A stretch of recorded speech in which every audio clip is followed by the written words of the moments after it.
কোরআনের সাথে সম্পৃক্ত থেকে কোরআনের উপর আমল করে ঈমানের সাথে দুনিয়া থেকে বিদায় নিয়ে কিয়ামতের ময়দানে আল্লাহ আপনাদের সামনে ঈমান নিয়ে দাঁড়ানোর তৌফিক দান করেন সবাই আমিন। عليكم ورحمة الله وبركاته. সালাম আলাইকুম জোরে দেন। আমি এত দামি কোনো বক্তা না, আমি এলাকারই সন্তান। আজ থেকে 5 বছর আগে আমার সভাপতি মামা বোনকে রাইখা এই মাটি বয়ান করছিলাম সূরা আসর নিয়ে। আজকে 5 বছর পরে বিভিন্ন জায়গায় বয়ান হয়, তো আমার এলাকার মধ্যে এটা হলো 4র্থ মাহফিল।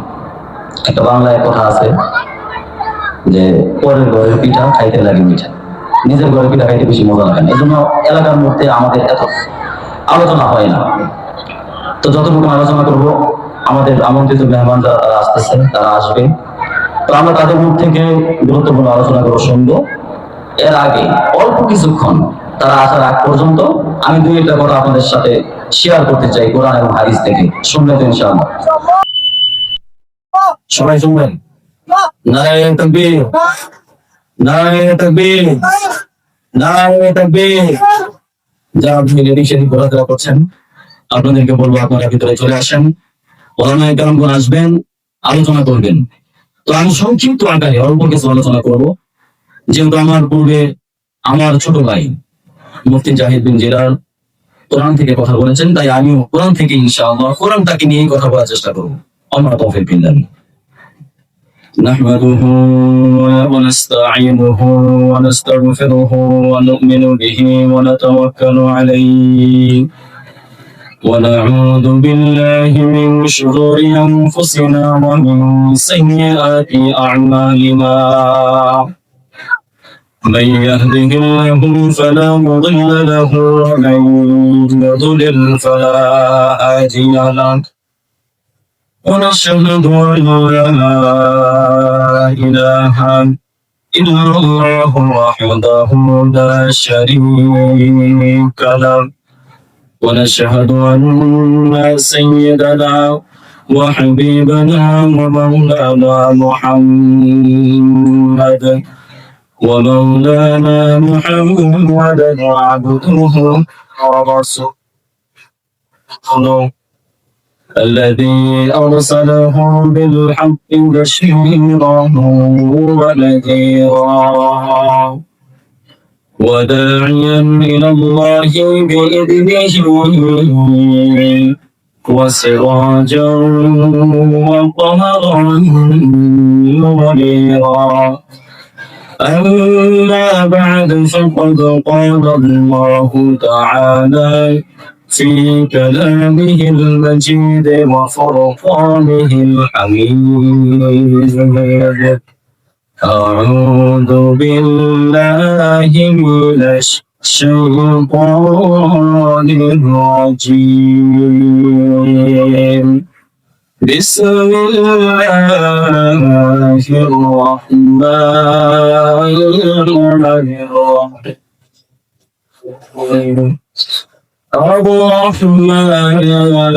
الرحمن علم القرآن خلق الإنسان علمه البيان. صدق الله العظيم وصدق رسوله النبي الكريم، ونحن على ذلك لمن الشاهدين والشاكرين، والحمد لله رب العالمين. اللهم صل على محمد. اللهم صل على محمد وعلى آل محمد كما صليت على إبراهيم وعلى آل إبراهيم إنك حميد مجيد. اللهم بارك على محمد وعلى آل محمد كما باركت على إبراهيم وعلى آل إبراهيم إنك حميد مجيد. بلغ العلا بكماله كشف الدجى بجماله حسنت جميع خصاله صلوا عليه وآله তাহফিজুল কোরআন আদর্শ বালিকা কওমি মাদ্রাসা উদ্যোগে আজকের ইসলামী মহাসম্মেলনের সংগঠন শ্রদ্ধাভাজন সম্মানিত সভাপতি, প্রধান অতিথি, বিশেষ অতিথিবৃন্দ, আদালত ওলামায়ে কেরাম, আমার সামনে উপস্থিত ইসলাম প্রিয়, দিন প্রিয় মুসলমান ভাইরা, পর্দার অন্তরালে অবস্থানরত আমার পরমা শ্রদ্ধেয় মা ও বোনেরা, সর্বপ্রথম সেই মালিকের আলিশান দরবারে শুকর আদায় করছি যে মহান আল্লাহ পাক রব্বুল ইজ্জত ওয়াল জালাল এই ফিতনা ফাসাদের জামানায় যখন চতুর্দিক থেকে কোরআন এবং সুন্নাহর আল্লাহ প্রদত্ত আলোককে নিভিয়ে দেওয়ার জন্য সকল ষড়যন্ত্র ইহুদি এবং খ্রিস্টানরা সম্পন্ন করেছে, এমন পরিস্থিতির ভিতরেও আল্লাহ পাক আমাদেরকে এই জালিসুর রহমান জান্নাতের বাগানে কোরআন এবং হাদিসের আলোচনা শোনার জন্য আসার বসার তৌফিক দান করেছেন। এই জন্য দিন থেকে সকলে কালিমাতুশ শুকর আদায় করছি, সকলে বলি আলহামদুলিল্লাহ। আর আওয়াজ দিয়ে বলি আলহামদুলিল্লাহ। আমি আপনাদের সামনে সূরাতুর রহমান, গুরুত্বপূর্ণ একটি সূরা, যে সূরা আমরা সকলেই সূরার সাথে পরিচিত, ঠিক কিনা? সবাই পরিচিত। এই সূরার শুরু 4টি আয়াতে কারিমা আমি আপনাদের সামনে তেলাওয়াত করেছি। এই আয়াতে কারিমার মধ্যে আল্লাহ পাক কি বলতে চেয়েছেন, কি বোঝাতে চেয়েছেন, এই বিষয়ে সংক্ষিপ্ত আকারে ইনশাআল্লাহ আলোচনা করবো। আমার তৌফিক ইল্লা বিল্লাহ। সম্মানিত মুআজ্জাজ মুহতারাম হাজিরিন, আমরা শান্তি চাই কি চাই না? কারা দেয় শান্তি চাই না? কোনো জায়গায় সবাই শান্তি চাই, কিন্তু শান্তি আছে নাই। শান্তি এমন একটা জিনিস, পৃথিবীর সমস্ত মানুষ এই শান্তির জন্য মরিয়া হয়ে পড়েছে, কিন্তু শান্তি কোথাও নাই, শান্তি কোথাও খুঁজে পাওয়া যাচ্ছে না। মনে হয় শান্তি কোন প্রাণীর নাম যা অসুস্থ হয়ে ধুকে ধুকে মারা গেছে, এখন আর শান্তি নাই। অথবা শান্তি মনে হয় কোন কল্পিত কাহিনীর মধ্যে পাওয়া যায়, যেমন বলা হয় এক দেশে ছিল এক রাজা আর তার রাজ্যে ছিল অনেক শান্তি। মনে হয় শান্তি শুধু কোনো গল্প কাহিনীর মধ্যে রয়েছে। অথবা শান্তি মনে হয় আমাদের পূর্ববর্তী বাপ-দাদাদের আমলেই ছিল, যেমন আমরা অনেক সময় বলি আমাদের দাদাদের আমলে টাকা পয়সা এত বেশি ছিল না, কিন্তু শান্তি ছিল। কিন্তু আজ আর শান্তি নেই। শান্তি না থাকার কারণে কিছু মানুষ এই শান্তি খুঁজছে বিভিন্ন জায়গায়। কেউ কেউ মনে পেয়েছে যে শান্তি মনে হয় মদ খেয়ে 5 ঘন্টা ধ্বংস হয়ে পড়ে থাকার মধ্যে মনে হয় শান্তি, এই জন্য সে জঙ্গলের মতো মদ খাচ্ছে। আবার কেউ মনে করেছে গাঁজার পুটলা খেয়ে নিজের বউটাকে মা বলে ডাকতে পারলে মনে হয় শান্তি, এই জন্য সেও জঙ্গলের মতো গাঁজা খাচ্ছে। কেউ মনে করেছে হিন্দি সিনেমার গান করে যদি বিকট আওয়াজে ছেড়ে কিছুক্ষণ বাউলের মতো নাচা যায় তাহলে মনে হয় শান্তি পাওয়া যায়, এই জন্য সে জঙ্গলের মতো নাচছে। কিন্তু শান্তি কোথাও মিলছে না। এই শান্তি প্রতিষ্ঠার জন্য এই পৃথিবীতে কত শত মতবাদ তৈরি হল। ব্রিটিশরা এবং তার পূর্বে ইসলামের যারা দুশ্মন, তারা পৃথিবীর বুকে শান্তি প্রতিষ্ঠা করার জন্য অনেক নীতি নির্ধারণ করেছে, অনেক কারণ তৈরি করেছে, অনেক বিধান রচিত রচনা করেছে। তারা এই সমস্ত নিয়মগুলো, এই সমস্ত আইনগুলো প্রমাণ করে দেশ থেকে দেশান্তরে সরিয়ে দিয়েছে, বলেছে আমরা একটা আইন তৈরি করেছি, এই আইন যদি সমাজের মধ্যে, রাষ্ট্রের মধ্যে বাস্তবায়ন করা যায় তাহলে মানুষ শান্তি পাবে। এই আইন যখন দেশের মধ্যে সরিয়ে দেওয়া হলো, আইন যখন দেশের মধ্যে বাস্তবায়ন করার চেষ্টা করা হলো, দেখা গেল আগুনের মধ্যে কেরোসিন ঢালার মতো এই আইন যখন বাস্তবায়িত হলো, শান্তি না হয়ে অশান্তি এখন নামানোর মতো ধরলো, ঠিক কিনা? সেই আগুনেই সেই মতবাদ পুনর্বাস হয়ে গেল, আর শান্তি প্রতিষ্ঠিত হলো না। পৃথিবীর মানবতার আমেরিকা তারা বিভিন্ন ধরনের আইন রচনা করলো মানুষকে শান্তি দেওয়ার জন্য, নিরাপত্তা দেওয়ার জন্য। সর্বশেষ তারা মানবাধিকার কমিশন গঠন করলো। আর আমরা দেখেছি এই মানবাধিকার কমিশন যেই দেশে গিয়েছে সেই দেশে শান্তির পরিবর্তে অশান্তির আগুন জ্বলেছে। আপনারা কি ঘুমায় গেছেন নাকি? আমার কথাগুলো কি অযৌক্তিক নাকি যৌক্তিক? তাহলে সাথে সারা দিবেন, শেষ পর্যন্ত আছেন ইনশাআল্লাহ। আমাদেরকে থাকার পরে বিতরণ করেন। তারা আফগানিস্তানের মধ্যে পাঠালো শান্তি প্রতিষ্ঠা করবো বলে। 20 বছর পর্যন্ত আফগানিস্তানের মধ্যে কি করলো? বোমা নিক্ষেপ করে মানুষকে হত্যা করলো, করে শিশু বাচ্চাটাকেও ছাড়লো না, গুলি করে যাত্রা করে দিল। শান্তি প্রতিষ্ঠা হলো না। 20 বছর পরে বললো আই এম ভেরি সরি, আমি ভুল করেছি, আমরা বুঝতে পারি নাই, আসলে আমরা যা খুঁজেছি তা পাই নাই, তোমরা শান্তিকামী বাহিনী। তখন তাদেরকে শান্তিকামী বাহিনী হিসেবে ঘোষণা করলো। কিন্তু আজও পর্যন্ত পৃথিবীতে শান্তি প্রতিষ্ঠিত হয় নাই। কেন শান্তি প্রতিষ্ঠিত হয় নাই? কারণ শান্তি মানব রচিত কোনো আইন দিয়ে পৃথিবীর জমিনে প্রতিষ্ঠিত করা সম্ভব নয়। এই শান্তি প্রতিষ্ঠিত হতে পারে কেবলমাত্র শুধুমাত্র এই জমিনের মধ্যে যখন কোরআনী আইন বাস্তবায়িত হবে। কোরআনের আইন যতক্ষণ পর্যন্ত জমিনে বাস্তবায়িত না হবে ততক্ষণ পর্যন্ত জমিনে শান্তি প্রতিষ্ঠিত করা সম্ভব নয়। কারণ পৃথিবীর বুকে আইনা করা মানুষ সৃষ্টি করেছেন। এই মানুষের সফলতা, মানুষের ব্যর্থতা, মানুষের কল্যাণ, মানুষের অকল্যাণ কোথায় আছে, এর সম্পূর্ণ জ্ঞান, এর সম্পূর্ণ কল্পিত তথ্য কেবলমাত্র কার কাছে আছে? আল্লাহ পাকের কাছে আছে। এজন্য আল্লাহ পাক তিনি জানেন মানুষ কিভাবে চললে সে সফল কাম হবে, আর কোন পথে চললে বয়সে জাহান্নামের আগুনের জ্বালানি হবে। এজন্য আল্লাহ পাক দুনিয়াবাসীকে শান্তি এবং নিরাপত্তা নিশ্চিত করার জন্য আল্লাহ পাক মানুষকে চলার জন্য, মানুষের জীবন পরিচালনা করার জন্য আল্লাহ পাক একটা জীবন বিধান দান করেছেন। তার নাম হলো কি? আল্লাহ দেব, তার নাম কি? আপনারা কি প্রধান বক্তার জন্য বসে আছেন যে এখন যদি চিল্লাচিল্লি করে গলা নষ্ট করি তাহলে প্রধান বক্তার সময় করবোটা কি? এই জন্য চিন্তা করে বসে আছেন। এমন আওয়াজ দিবেন বাইরে যারা আছে তারা জাতি করে হইতেছে নাকি, এই দেখার জন্য জাতি করে দিতে মানুষ আছে। করবেন ইনশাআল্লাহ। আল্লাহ পাক আমাদেরকে উচ্চ কণ্ঠে কোরআনের পক্ষে স্লোগান দেওয়ার তৌফিক দান করেন সবাই বলে আমিন। আল্লাহ পাক কোরআনে কালামের মধ্যে বলেছেন আর রহমান, আর রহমান। এই যে কোরআনে কারীমের মধ্যে আল্লাহ পাক আর রহমান বললেন, রহমান শব্দের অর্থ হলো দয়ালু, পরম দয়ালু। আল্লাহ পাকের আর অনেকগুলো নাম আছে, এই নামগুলোর মধ্য থেকে শুধুমাত্র আর রহমান কেন বললেন? এই আর রহমানের সমর্থ বলতে আরেকটা শব্দ আছে আর রহিম, সেই শব্দটা বলতে পারতেন, কিন্তু শুধু আর রহমান বললেন, অন্য কোনো নাম বললেন না। কারণটা কি? এর কারণ হলো আর রহিম শব্দের অর্থ দয়ালু, আর রহমান শব্দের অর্থ দয়ালু, কিন্তু দুইটার মধ্যে একটা পার্থক্য আছে। ওলামাইটা বুঝবেন, শব্দ যেই শব্দের মধ্যে অক্ষর বেশি হয় সেই শব্দের অর্থ ব্যাপক হয়। যেমন আমরা একটা সময় বলি, আমরা যদি বলি জন, জন বলতে আমরা বুঝি একজন, আর এর সাথে যদি গণ শব্দ যোগ করা হয় জনগণ, তখন কি একজন থাকে না, একাধিক হয়ে যায়, একাধিক হয়ে যায়, অনেক মানুষ হয়ে যায়। তাহলে শব্দ যখন কম হবে তার অর্থ কম হবে, শব্দ যখন বেশি হবে তখন তার অর্থও বেশি হবে।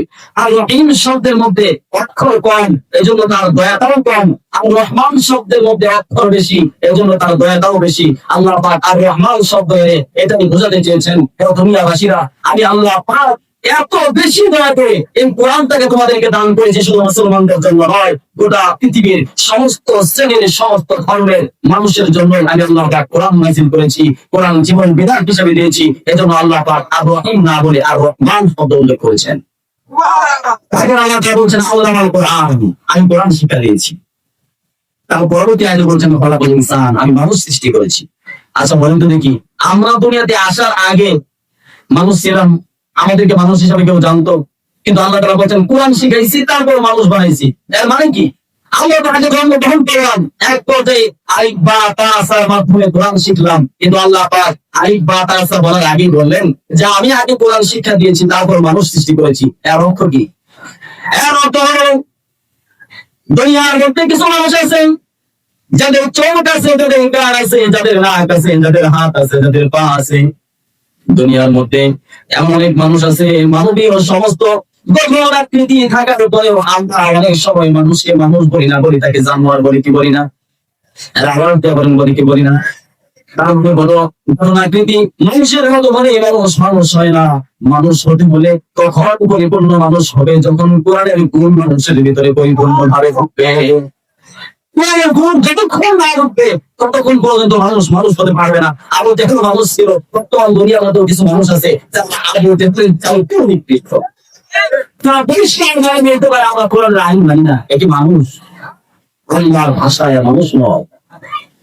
আল্লাহ তা বলছেন ولقد ذرأنا لجهنم كثيرا من الجن والإنس لهم قلوب لا يفقهون بها ولهم أعين لا يبصرون بها ولهم آذان لا يسمعون بها أولئك كالأنعام بل هم أضل أولئك هم الغافلون আল্লাহ তাআলা বলছেন মানুষ এবং জিনের মধ্য থেকে একটা বিশাল অংশ আল্লাহ পাকের জাহান্নামের জ্বালানি করে জাহান্নামের ভিতরে ঢুকবে। তারা কেন জাহান্নামের ভিতরে ঢুকবে? আল্লাহ তাআলা তাদের কিছু গুণ বলেছেন। আল্লাহ বলেন, আমি তাদেরকে কান দিয়েছিলাম, যে কান দিয়া নেতার কথা শুনলো, কোরআনের কথা শুনে নাই। ঠিক কিনা? যে গান দিয়া দুনিয়ার গান শুনলো, কোরআনের গান শুনলো না। যে গান দিয়া গার্লফ্রেন্ডের মধুর কথা শুনলো, কিন্তু আল্লাহ পাকের ভালোবাসায় পাগল হয়ে কোরআনের কথাগুলো তার কান দিয়া ঢুকলো না। তাই আল্লাহ বলছেন, আমি আল্লাহ তাদেরকে দুইটা চোখ দিয়েছিলাম, যে চোখ দিয়া দুনিয়ার সব কিছু দেখতে পারলো, দুনিয়ার সব কিছু দেখে চোখের স্বাদ সে আস্বাদন করতে পারলো। কিন্তু আমি আল্লাহ পাক এই দুনিয়ার মধ্যে আমি রক্ত চিনার জন্য হাজারো নিদর্শন দেখে দিয়েছিলাম। এগুলো দেখে দুনিয়ার সব কিছু চিনলো, কিন্তু আমি রক্ত চিনতে পারলো না।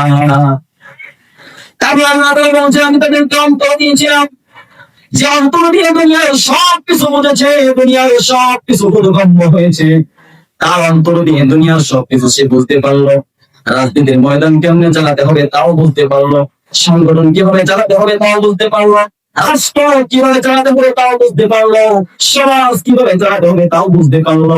কিন্তু আমার দেওয়া এই অন্তর দিয়া আমার কোরআন পড়ে আমি রাজ্যে এই কোরআনের মধ্যে কি দিয়েছি, কি বুঝিয়েছি তা সে বুঝতে পারে নাই। এই দুনিয়ার মধ্যে এমন মানুষ আছে না? কম না বেশি? বেশি যদি না হতো মাহফিলের জায়গাটা ভরপুর থাকতো, বেশি আছে বলেই তো মাহফিল খালি। ঠিক না? আমার জীবন এটাই সবচাইতে নিরাময় একটা মাহফিল, নিরামিষ মাহফিল। নিরামিষ মাহফিল যার মধ্যে সব আছে, মূল জিনিস নেই, মাংস নাই অথবা মাছ নাই, এমন একটা নিরামিষ মাহফিল আজকে।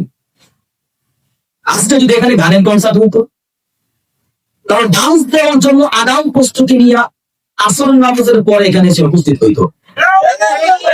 কিন্তু ওয়াজের মাহফিল এই জন্য মানুষ আসে না, বাকিরে ঘুরতেছে, মজা করতেছে, দোকানে চার চলে বসে চা খায়, ফুচকা খায়, চটপটি খায়, আর মজার মজার গল্প করে। মাহফিলে মানুষ নেই।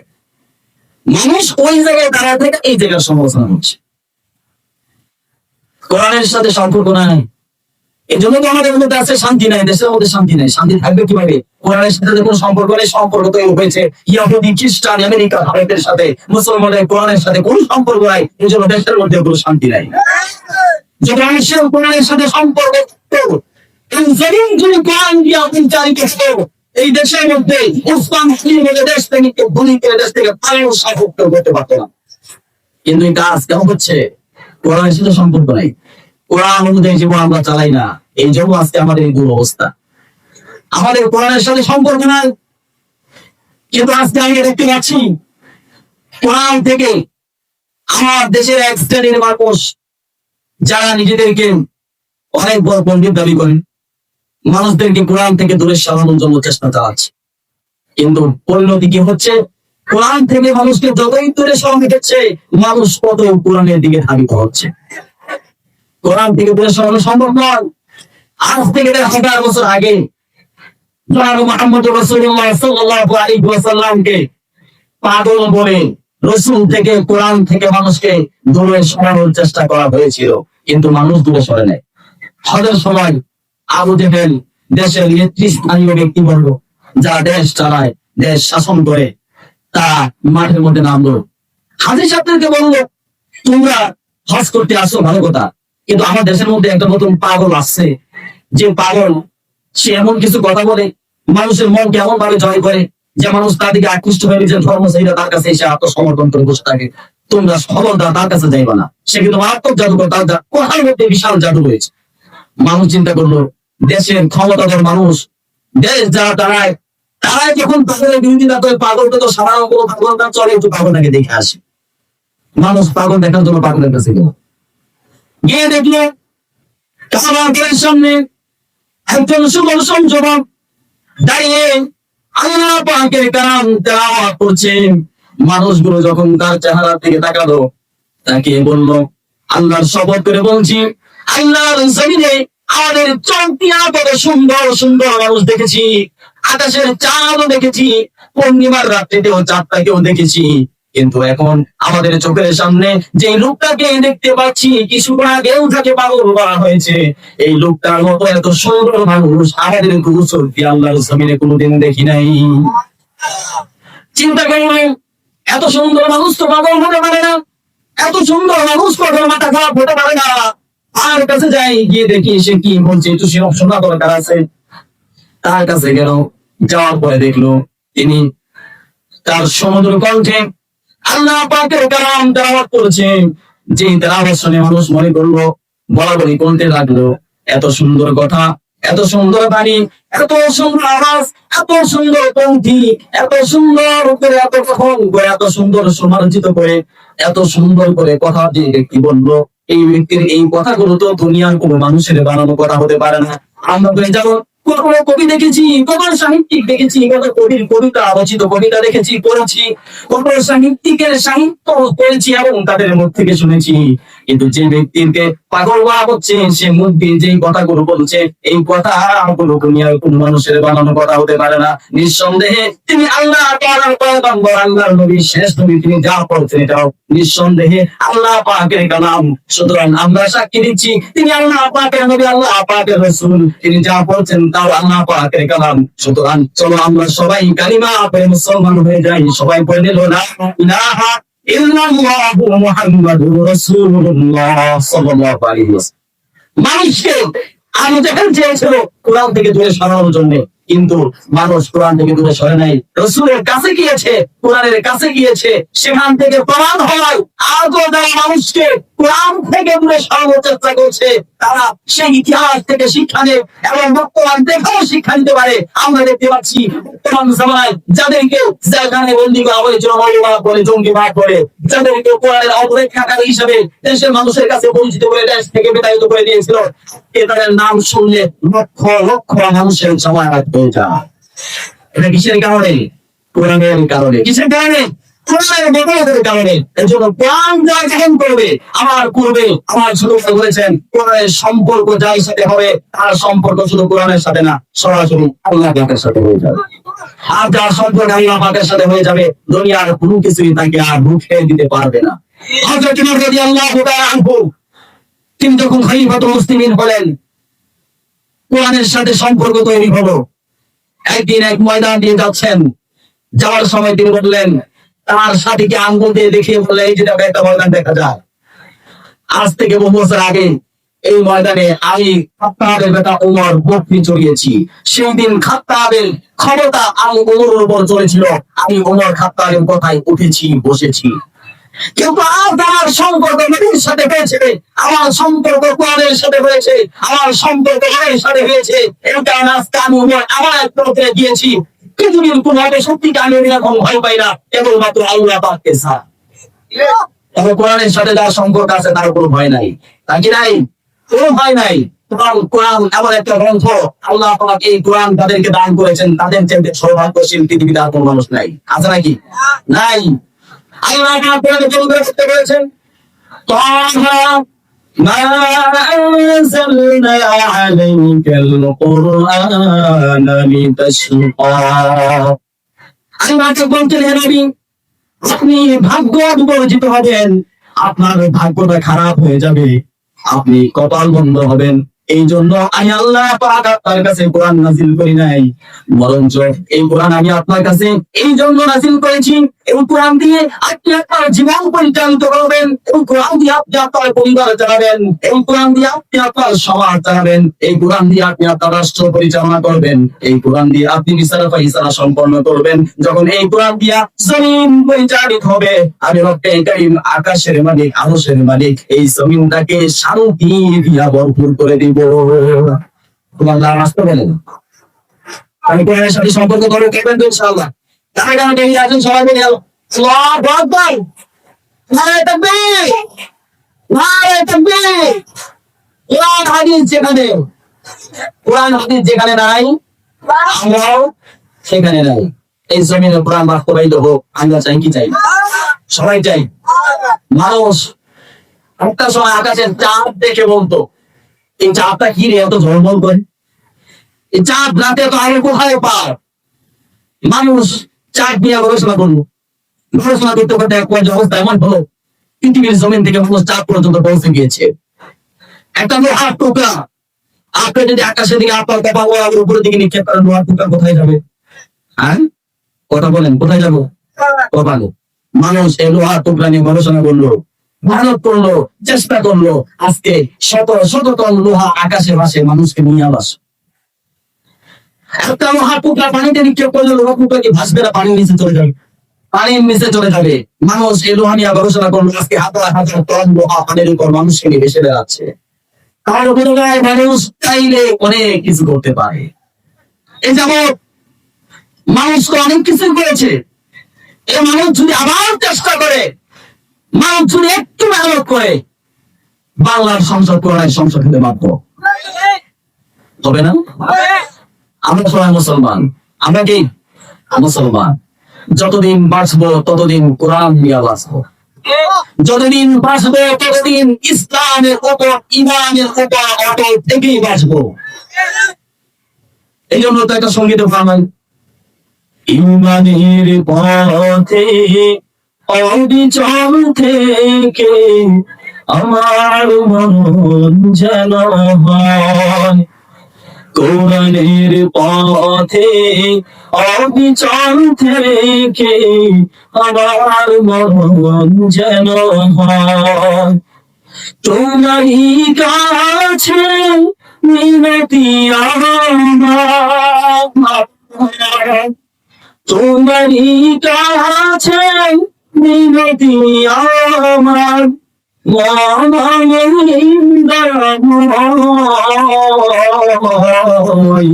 ইমানের পথে অবিচল থেকে আমার মন যেন হয়। সংগ্রামী আমাদের কি মানুষ দান করেন?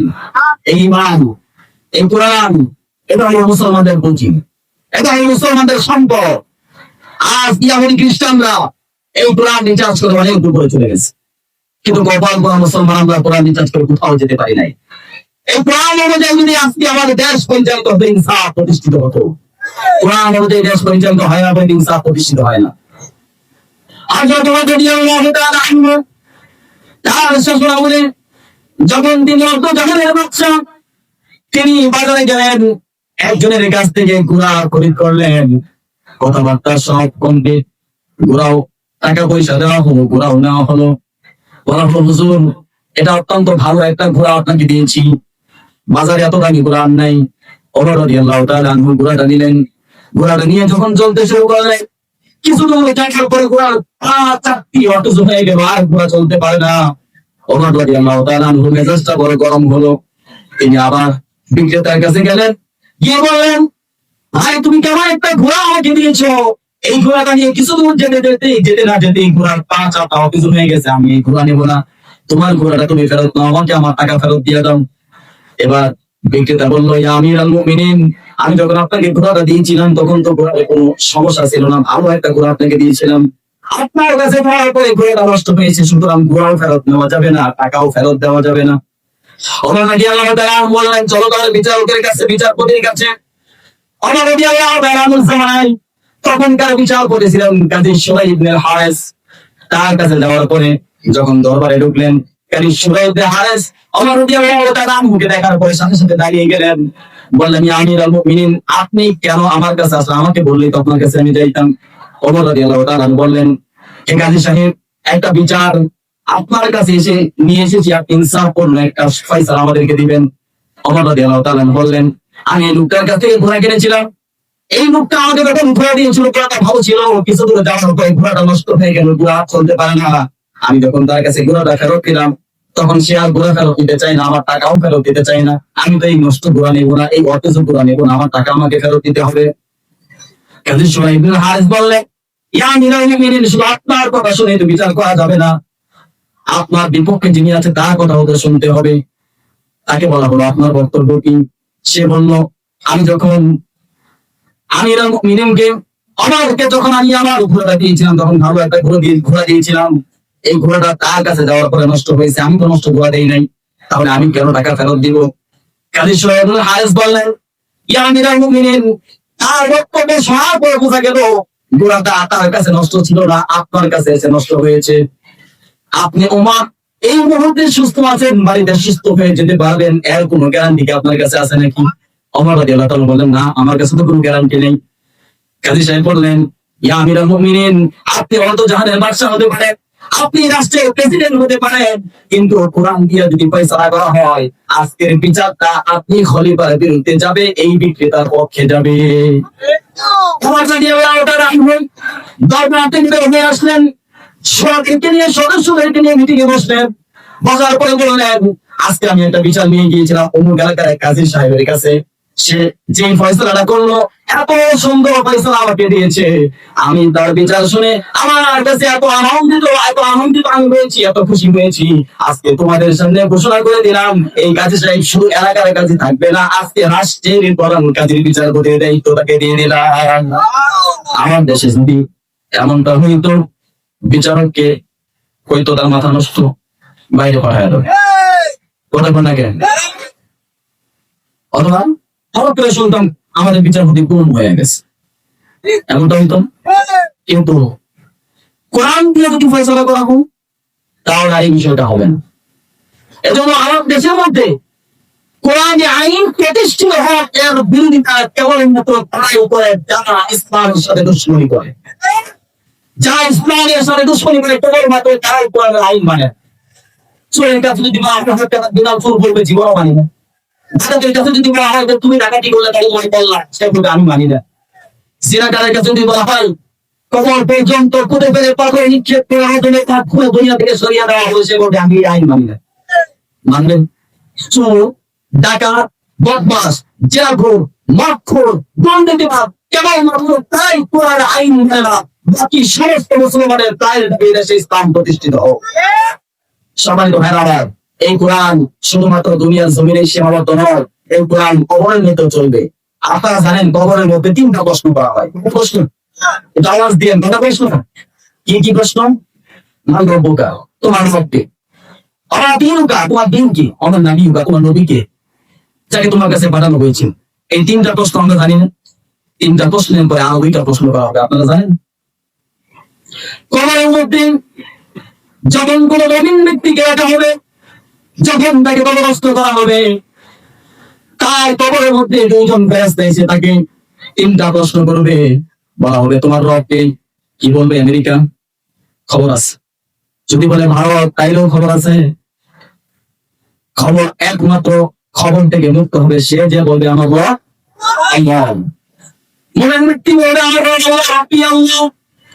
দ্বিতীয় প্রশ্ন করা হয় আমার দিনুকা, তোমার দিন কি, তোমার ধর্ম কি? সে যদি বলে আমি তো ধর্ম নিরপেক্ষ মতবাদে বিশ্বাসী, খবর আছে।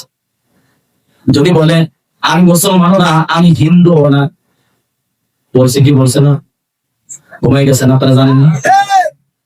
যদি বলে আমি হিন্দু না, মুসলমান না, তাহলে তুমি কোন দলে? আমি কোন দলই না, ঠিক আছে।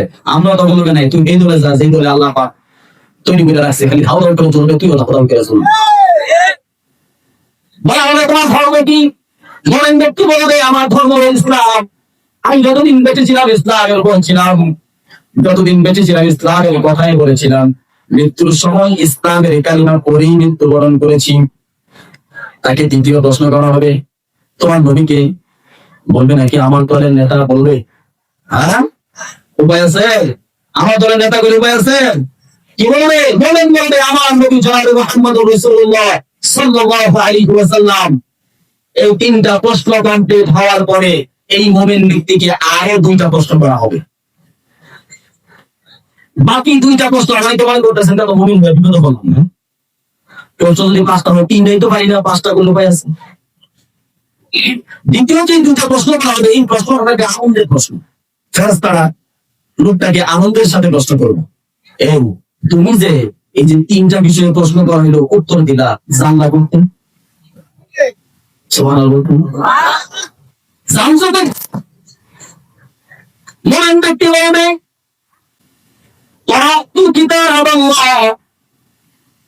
যে 3টা প্রশ্ন আমাকে করা হয়েছে, এই 3টা প্রশ্নের উত্তর আমি আল্লাহ পাকের কালাম কোরআনুল কারীম পড়ে কোরআন থেকে জেনেছি।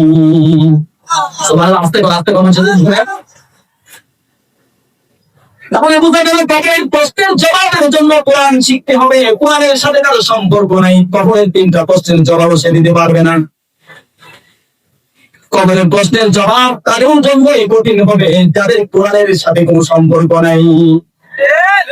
আজকে বর্তমান দুনিয়াতে একজন হিন্দুকে যদি জিজ্ঞেস করেন, বলেন তো দেখি মুসলমানদের যেই ধর্মীয় গ্রন্থ আছে, তাদের যে শরিয়া আইন আছে, তাদের যে ধর্ম বিশ্বাস আছে, সেই ধর্ম বিশ্বাস অনুযায়ী কবরের মধ্যে কয়টা প্রশ্ন করা হবে, তার প্রশ্নের জবাবগুলো কি হবে?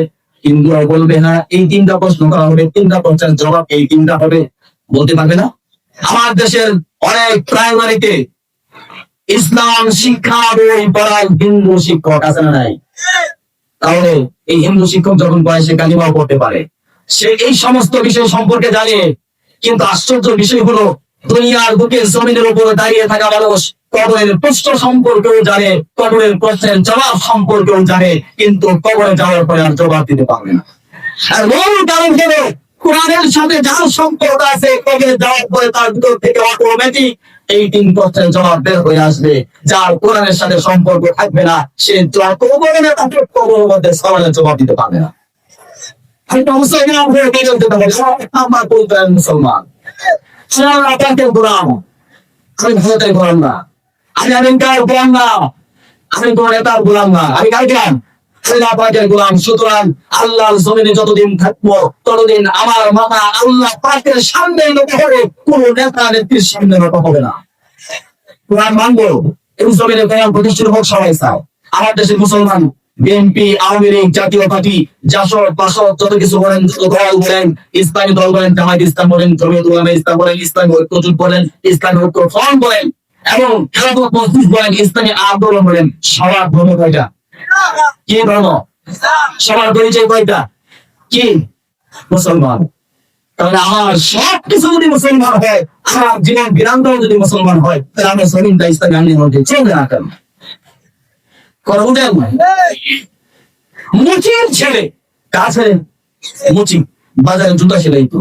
মুচির ছেলে আব্রাহাম লিঙ্কের পরিত গণতন্ত্র দিয়ে যদি রাষ্ট্র পরিচালিত হতে পারে, এই জমিন আসমান জমিনের মালিক আল্লাহ পাকের কোরআন দিয়া পরিচালিত হবে, চাইলে পরিচালিত করা সম্ভব। আজ থেকে 1000 বছর আগে চিন্তায় রাজধানী, ডাকাতি, চুরি, জেরা, ব্যভিচার এই জমিনে হইতো না। সেই যুগটাকে আইয়ামে জাহিলিয়াতের যুগ বলা হয়।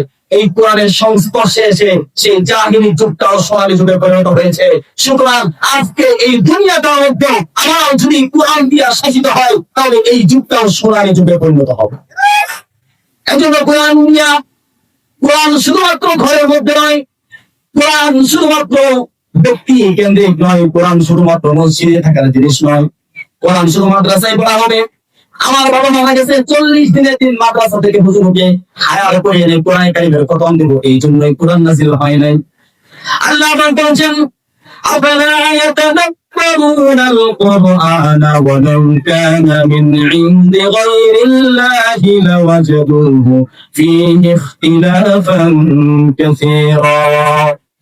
আমি আল্লাহ পাকের কোরআন নাযিল করেছি শুধুমাত্র এই জন্য যে প্রতিদিন সকাল বিকাল তেলাওয়াত করা হবে, শুধুমাত্র মাদ্রাসায় পড়া হবে, মসজিদের মধ্যে কিলাবন্দি হিসাবে মসজিদের ভিতরে থেকে যাবে, এই জন্য কোরআন নাযিল করা হয় নাই। আল্লাহ তাআলা বলছেন, আফালা ইয়াতাদাব্বারুনা কুরআনা, তারা কি কোরআন নিয়ে গবেষণা করে না? তারা কি কোরআন নিয়ে চিন্তা করে না? এই কোরআনটা যদি লাউ কানা মিন ইনদি গায়রিল্লাহি, কোরআনটা যদি আল্লাহ পাক ছাড়া অন্য কারো বানানো হতো, অন্য কারো মানুষের রচিত হতো, তাহলে এই কোরআনের মধ্যে হাজারো ভুল এবং হাজারো ভুলের মধ্যে এই কোরআনটা ভরপুর থাকতো। কিন্তু আজকে পৃথিবীর মধ্যে কোরআনের ভুল কেউ খুঁজে বের করতে পারছে কিনা? কেউ বের করতে পারে নাই। দুনিয়ার মধ্যে আমাদের আসলো একবার সেইবার আমি হবে মতো নিকৃষ্ট জানোয়ার পৃথিবীতে এসেছিল, তাদের চেহারা চামড়া পেদাত্তা, এই সমস্ত জানোয়ার এখনো আমাদের পৃথিবীতে আছে, এই জমিনের মধ্যে আছে, এই দেশের মধ্যেও আছে। যারা কোরআনের ভুল বের করতে চায়, যারা কোরআনের ভুল খুলে খুলে কোরআন থেকে মানুষকে দূরে সরাতে চায়, কিন্তু আমরা দেখতে পেয়েছি যখনই মানুষ এই কোরআনের ভুল বের করতে এসেছে, এবং হাজারো বিজ্ঞানী, হাজারো ইঞ্জিনিয়ার, হাজারো পণ্ডিত কোরআনের ভুল বের করতে গিয়ে কোরআনের ভুল বের করতে পারে নাই, নিজের জীবনের ভুল খুঁজে পেয়ে কোরআন গ্রহণ করে, ইসলাম গ্রহণ করে মুসলমান হয়েছে। কোরআন এর মধ্যে কোনো ভুল নাই, ভুল আছে? কোরআনের মধ্যে কোনো ভুল নাই। আল্লাহ বলছেন, ইন্নাল্লাহ ইয়া'মুরু বিল আদল। আল্লাহ তাআলা বলেছেন কোরআনে যে আরে নবী আপনি জমিনের মধ্যে ইনসাফ প্রতিষ্ঠা করেন। তাহলে ইনসাফ প্রতিষ্ঠা করতে হলে কোরআনের বিকল্প আর কোন ব্যবস্থা পৃথিবীতে নাই। আছে নাকি? কোরআনের বিকল্প আর কোন ব্যবস্থা পৃথিবীতে নাই। একমাত্র জীবন বিধান কোরআন, যেটা আল্লাহ পাক শুধু মুসলমানদের জন্য নয়, সমস্ত জাতির জন্য নাযিল করেছেন। এই কোরআন অনুযায়ী যদি চলে, তাহলে দেশে মুসলমান, খ্রিস্টান, হিন্দু, বৌদ্ধ, আল্লাহ অবিশ্বাসী নাস্তিকরাও দুনিয়ার জমিনে শান্তি এবং নিরাপদে থাকবে। নাস্তিকরা কেমনে থাকবে? কারণ নাস্তিকরা তো কোরআন এবং হাদিসের বিরুদ্ধে কথা। যখন কোরআন আইন প্রতিষ্ঠিত হবে, তখন নাস্তিকরা অন্তত পক্ষে নিজের কল্যাণ বাঁচানোর জন্য কোরআনের বিপক্ষে কথা বলবে না, তারা নিরাপদে থাকবে। আজকে আমার দেশের মধ্যে কোরআনের বিরুদ্ধে কথা বলা হয়, আল্লাহর বিরুদ্ধে কথা বলা হয়, নবীর বিরুদ্ধে কথা বলা হয়। অনেক মুসলমান বলে আমরা আন্দোলন করব। আমরা তো আন্দোলন করেছি, 54 বছর পর্যন্ত আমরা আন্দোলন করেছি। বিএনপির ভাইরা, আমার মামাও আন্দোলনে যুক্ত হয়েছে। আমার এই মাস্টার ভাই যখন স্লোগান হয়েছিল, দুই ছেলে আমার দুইজন মামা, আমি যদি এলাকারই সন্তান, দুই মামা এখানে বক্তব্য দিয়েছেন আমার নবীর বিরুদ্ধে কথা বলার কারণে, তাহলে আমরা সবাই আন্দোলনে শরীক হয়েছি। আজ পর্যন্ত দেশের মধ্যে কোন সাহাবে রাসূল, আল্লাহ বিরোধী, কোরআন বিরোধী কোন নাস্তিকের ফাঁসি হয়েছে? হয় নাই। আন্দোলনের মাধ্যমে হবে না। এই কোরআনকে সংসদে নিয়ে গেলেই দেশের মধ্যে নাস্তিক সাহাবে রাসূলদের ফাঁসি বাস্তবায়িত করা সম্ভব। এছাড়া উঠেই আল্লাহ বিরোধী, নবী বিরোধীকে ফাঁসির কাছে ঝোলানো যাবে না। আজকে কোরআন না থাকার কারণেই তো, কোরআনের বিধান না থাকার কারণেই তো নবীর বিরুদ্ধে কথা বলে, নবীর বিরুদ্ধে কথা বলে, আল্লাহর বিরুদ্ধে কথা বলে। আমরা আমাদের দেশের এক শ্রেণীর সুশীল সমাজ বাউলদের পক্ষ নিয়েও কথা বলে, বাউলদেরকে কিছু বলা যাবে না। অথচ বাউল সরাসরি আমার রবের বিরুদ্ধে কথা বলেছে, কোরআনের অপব্যাখ্যা মানুষকে ভ্রান্তি করেছে। গত 18 সালেও আইন বাস্তবায়িত হয়েছিল, এই সমস্ত অপকর্ম যারা করবে তাদেরকে 2 বছরের শাস্তি। আর আমাদের জন্য তো 2 বছরের শাস্তি একটা সাধারণ জিনিস, টাকার মাধ্যমে জেল থেকে বের হয়ে আসা সম্ভব। আমরা বলবো 2 বছরের শাস্তি হয় কোরআন, হাদিস এবং নবীর বিরুদ্ধে যাই কথা বলবে, এই দেশের মধ্যে কথা বলার সাথে সাথে ওদেরকে বিজেপি পক্ষের ঘোরানো আইন বাস্তবায়ন করতে হবে। দেশের মধ্যে আইন এই দেশের মধ্যে কোরআনের বিরুদ্ধে আঙ্গুল করে কথা বলার মতো সাহস কেউ করতে পারবে না। এই দেশের মধ্যে কোরআন চাই কি চাই না? আমরা চাই এই জমিন যা পরিচালিত করবে, যা পরিচালিত করবে, তারা আমার আল্লাহ পঙ্কের বিধান কোরআন দিয়ে রাষ্ট্র পরিচালিত করবে। আমরা দোয়া করবো আল্লাহ পাক যেন আমাদেরকে এমন একজন শাসক দান করেন, যার তত্ত্বাবধানে সংসদ থেকে কোরআন আইন পাস হবে, বাইতুল মুকাররমে দাঁড়িয়ে আমাদের প্রধান যিনি রাষ্ট্রপ্রধান, তিনি খুতবা দিয়ে জুমার নামাজের ইমামতি করবে। আমরা এমন একজন শাসক চাই। আল্লাহ পাক আমাদেরকে আমরণ কোরআনের সাথে সম্পৃক্ত থেকে কোরআনের উপর আমল করে ঈমানের সাথে দুনিয়া থেকে বিদায় নিয়ে কিয়ামতের ময়দানে আল্লাহ আপনাদের সামনে ঈমান নিয়ে দাঁড়ানোর তৌফিক দান করেন। সবাই আমিন। যতটুকু কথা বলেছি ভুল ভ্রান্তি গুলো আল্লাহ তাআলা ক্ষমা করুন।